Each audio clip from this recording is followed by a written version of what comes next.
So 9 months ago, I was on a mission to show you the true cost of living here in Ethiopia. By that time, I didn't know that I was gonna make Ethiopia my home, and today I am here with another mission to give you an update on what has been changing and what has been rising, decreasing when it comes to the cost of living here in Ethiopia.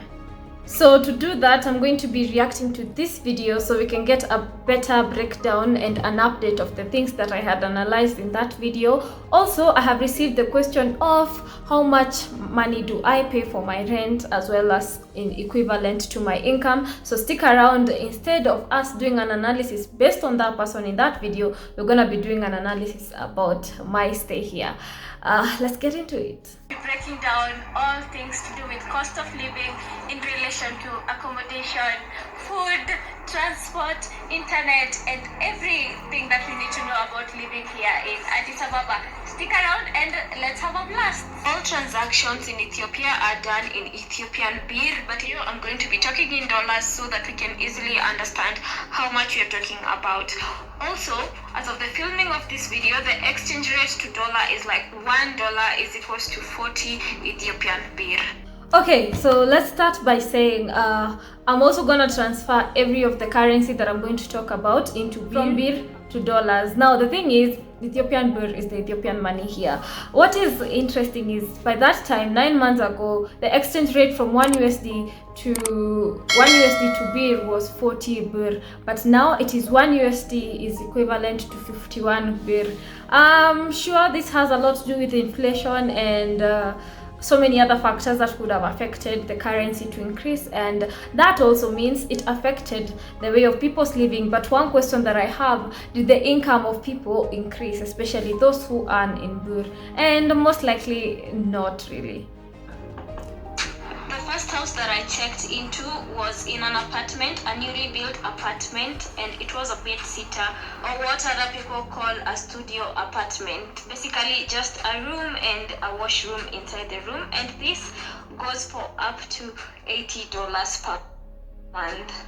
Now, the thing about accommodation that I have to always remind you guys that I did not know by the time I was filming this, yeah, the range of accommodation ranges from, for a bed sitter, close to like $80 to as much as you can. Some places are paying up to like 3,000 USD, some places are paying like, but those are like different kind of accommodation. What is interesting, my place, stick around as we're gonna be analyzing my own story. I'm gonna tell you how much I pay as I show you a glimpse of that for those who did not watch my apartment tour.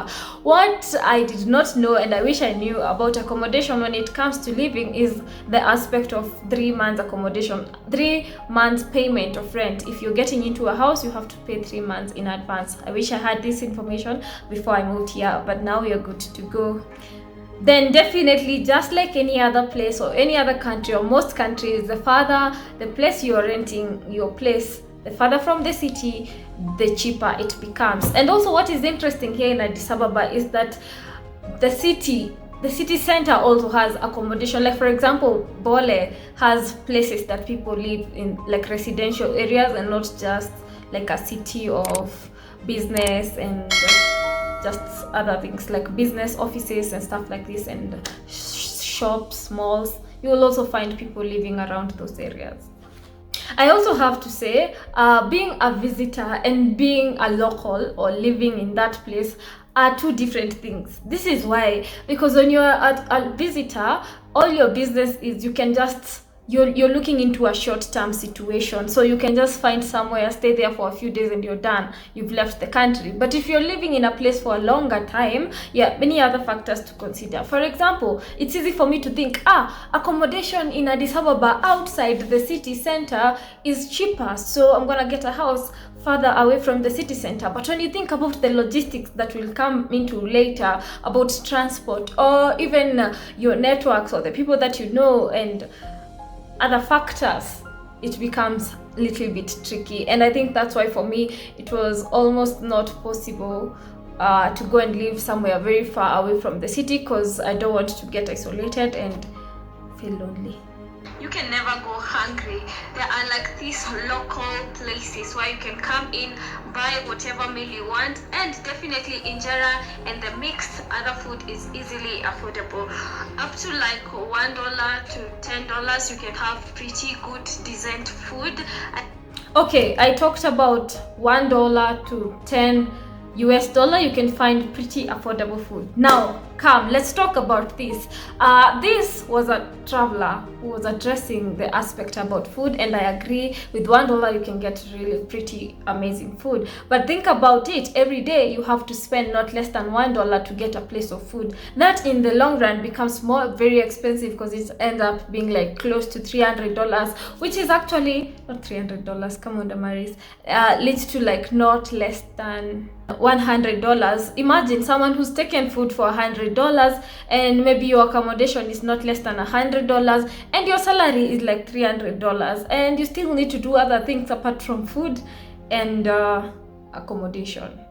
Anyway, this is my perspective about food, that the more you keep eating out, the more you realize there is the need to continue preparing your own food, making your own food, and identify other places to purchase cheaper and affordable food. Now, the thing that I never realized when I was just traveling is the aspect about shopping. And when I'll do a whole entire video showing you, taking you around, so you can see if you can be able to live here in Ethiopia if you are looking into something like this. I will take you to a market and show you how much expensive or cheap things can be. We're also gonna try and see a better way I'm gonna learn how to cook Ethiopian food, so I can also live a cheaper way, because sometimes it gets hard to get my ingredients of the things that I know how to cook here and there. And I feel like this is something that I did not put in this video, that you know what, Damaris, you will also have to look for skills to teach you how to cook Ethiopian food. But anyway, I'm not complaining. I still think food is affordable, but eating out every day is expensive.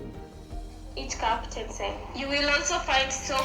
Okay, let's also talk about coffee. This time, a cup of buna, the one that you easily see me drinking, not macchiato, but the buna, the street buna, used to be 5 bur, which is like 10 cents. But now it's like 7 bur, 10 bur in some places, and it's still in the local area places. So that means the cost of living has gone up as we continue moving on with time. Let me know if you're Ethiopian, how has the cost of living affected you and your lifestyle? Has it gone up? Have you felt the effect of the currency and also any economy difference? That could be impacted by many things that I don't want to go into in this specific video. But also you find even like the juice, it used to be like 40-50 bir, now it's like 60. Just a little coins being added up in things. One of the surprisingly cheap thing here in Ethiopia is transportation. For example, you can use the public transport or the taxis, and they go for less than 10 cents. Okay, hold up. Told you, traveling and living is different. So Damaris, this one day, she just used the public transport, and because that day she was lucky to be with a local, and the local was happy to help them tour the country and also try their public transport. They were like, you know what, transport is 10 cents. Since I came to Ethiopia, I have not used the public transport because I'm yet to master how to go about it, or maybe because I don't speak Amharic, so it becomes hard. I know I could cut down on costs, but this is how Damaris has been moving around. So currently in a ride of Ferris,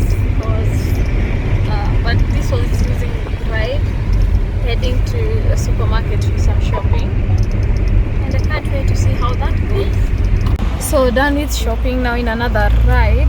So averagely, depending on what is happening, I could take like 3 or 4 rides most of the time, which sometimes can end up being pricey if you calculate if I was to do that every day, especially compared to a local who is able to take the public transport. Yeah, I've been taking rides, Ferris, public, maybe sometimes I walk if the distance is short.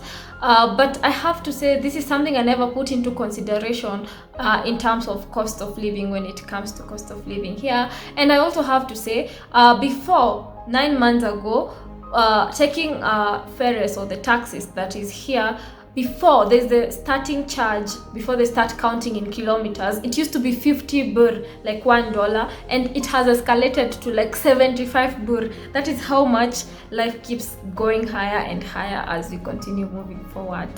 Are 5 ways to move around the city. One is personal car, which I'm not in that category. Two is using the bus or the public taxi. Another option is using the ride, which is actually affordable. One that I found fascinating is using the train. Well, I'm yet to use the train again. Maybe I will consider to do that very, very soon. Using electricity to cook than using gas. So okay, when it comes to electricity, I know in that video I mentioned of locals preferring to use electricity to cook, and I have to say I was well corrected that no, that is not necessarily the case. That happens to be the people who are maybe living at least a better life, but majority of Ethiopians actually end up using like firewood or charcoal, stuff like this, more traditional way of cooking. And in my case, I'm yet to start cooking, so I can't be able to tell you in terms of electricity or what I used to cook, but about electricity, it is included in my rent, so that I am happy. Still, I'm gonna break down all those details about me and living here.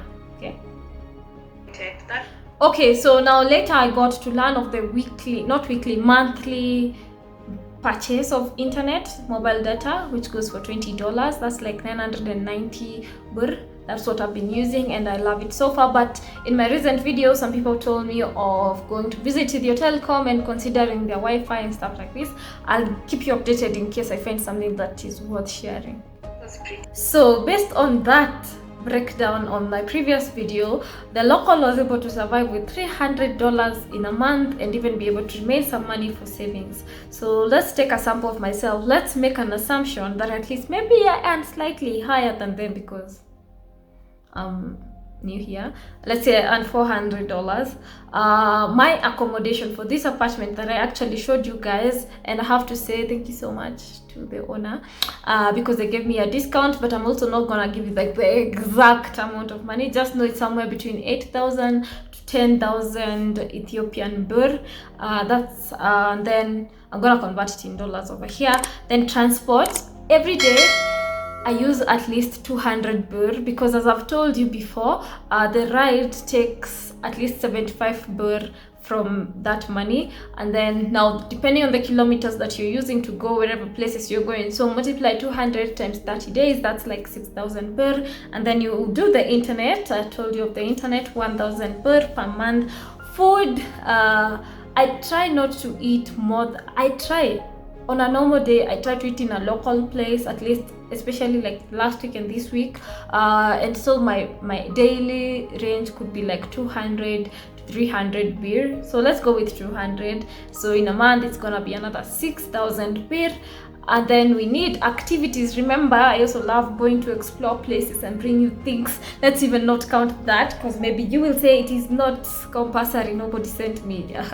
Anyway, maybe you guys did send me to go and show you the beautiful Ethiopia and Addis Ababa and to bring you to amazing places. Anyway, so my total expense definitely exceeds the $400, and yeah, life keeps getting expensive. Not just here, I've had same complaints in my country as well, and also that could have been a trigger for me to also share with you guys and to show you how life keeps increasing, or our needs keep getting more and more as we continue growing, as the days keep increasing. I hope this video was informative and it gave you a perspective of how much living here in Ethiopia is. Very soon I'll take you to details, show you different places, do shopping with you, show you transport in real life, and maybe try and show you more details that I didn't bring to you in this video. But I hope this video was a good breakdown for you. I hope you enjoyed watching this video and being informed, and hopeful that this information will help you to make your right decisions in whatever things you're looking into. Always remember to create time for that which ignites your soul. Until next time, bye for now.